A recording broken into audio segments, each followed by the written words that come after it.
Hi, so my name is Imani. Welcome back to my channel. Today I wanted to discuss what it means to be habitually dependable. Being habitually dependable is important not only for what you want to build, but for yourself, for your family, for your friends, and in a way, being habitually submissive to God. That's a lot, but I really want to talk about this morning of the real proper reasons of why you should truly allow yourself to go through.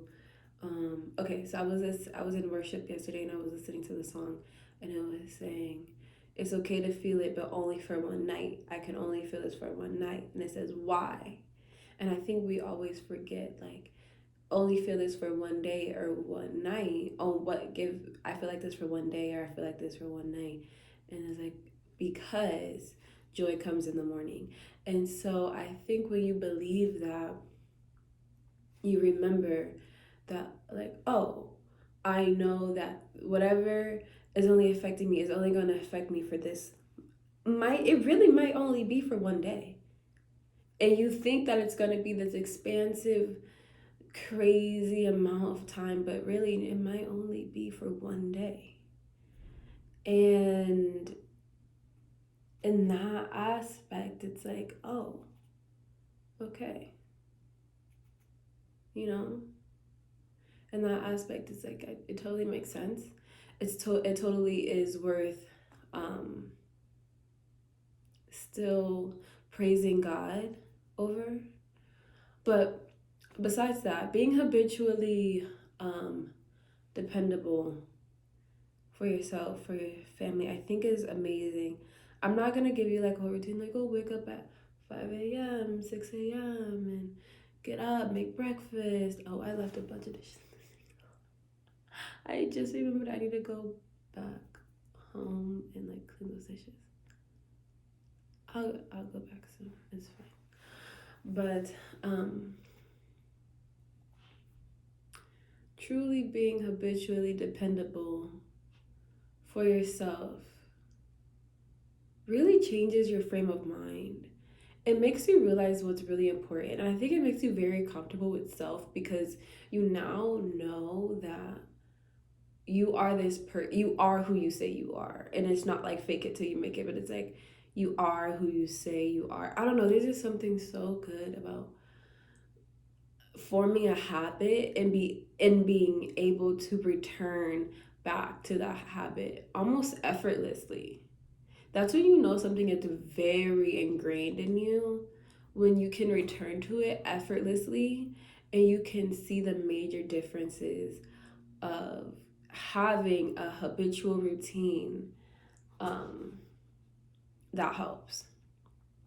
So I like to do like the challenges, like the 90-day hard, 70-day, 75-day hard. Those are really, really, really hard to do. And I think at a certain aspect you're going to stop, like you're going to stop the challenge. I've done the like 90 or like 120-day hard probably like 3 times. Well, because the first time I did it for like, so 180, I think I did it for like 150 days and then I stopped. And then I did it again for another like 30 days. So yeah, so about like if you break it up, it's almost like 3 times, 2 to 2.5, like 2.5 times, or like two times. Sorry. And then, but after doing that challenge, which is extremely hard, it's like it hardwires me into being able to be who inherently I want to be. It's like it breaks that mold of insecurity off of you. Um, when I started the 90-day hard challenge, I didn't know what I wanted to do if you know what you want to do and you have a goal that you want to like pursue, I definitely think by the end of the 90-day hard, you will be like very, very, very focused on that. It really hones in on your focus. Um, but I didn't know what I wanted to do. So I guess now that I'm kind of figuring out what I want to do, I kind of have a list of what I want to do.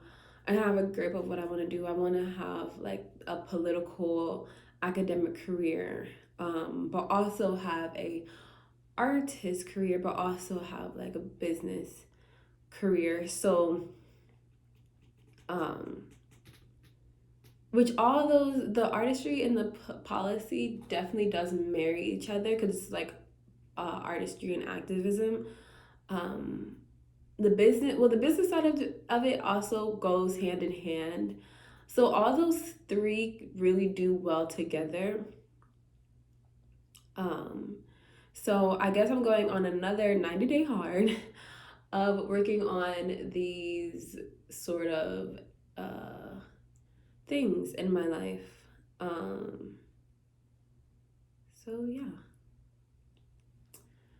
I'm gonna try, like I said, I'm gonna try to record every day. This is day 1. So I woke up at 5:30. I read for about 20 minutes. Then I got up, ate breakfast, started to clean, showered, got dressed, put on some old work clothes. This is thrifted. This is from Pretty Little Thing, and then I have like my old work shoes on. Also, I really want to get into like really having like a bad, like bad as in like good, like a really great work wardrobe and just wardrobe in general, because I just personally feel like we as society are so curated to trying to achieve one pinpoint aesthetic, and it's so annoying. And I feel like a lot of people, they're like, oh, when I get older, like I don't want to wear like corporate stuff or like business casual stuff like that, and I totally get it. But what I like to say is like do corporate but make it like more sexy.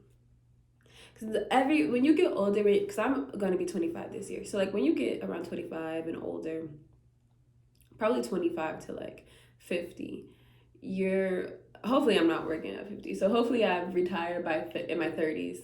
But say from 25 to 35, you're really going to find like the conservative, um like sexy conservative. Like it's very conservative, it's very clean, very minimal, it's very proper academic, but not in a way that insinuates uh uh whitewashing or um uncomfortable with how Black people dress and present themselves in business settings. But I would, because I feel like a lot of those words are pertaining to like white spaces. But I will say, as a Black woman, have it to be more sexy corporate is kind of what I'm going for. Um, and doing like a lot of research on like kind of what corporate wear was from like back in the 60s and 70s, when women's corporate fashion started to boom, or like what the 40s, not so much, 50s, 60s, it really started to boom. You started to see a lot more women's suits, a lot more tailoring, the 60s, I guess. And then it goes on and on from there to now, which is like it kind of had a fall, and then it came back with like the whole girl boss thing and social media and like women entrepreneurship and stuff like that. So I definitely think like make it corporate, but like, make it cute. So thank you guys. Bye.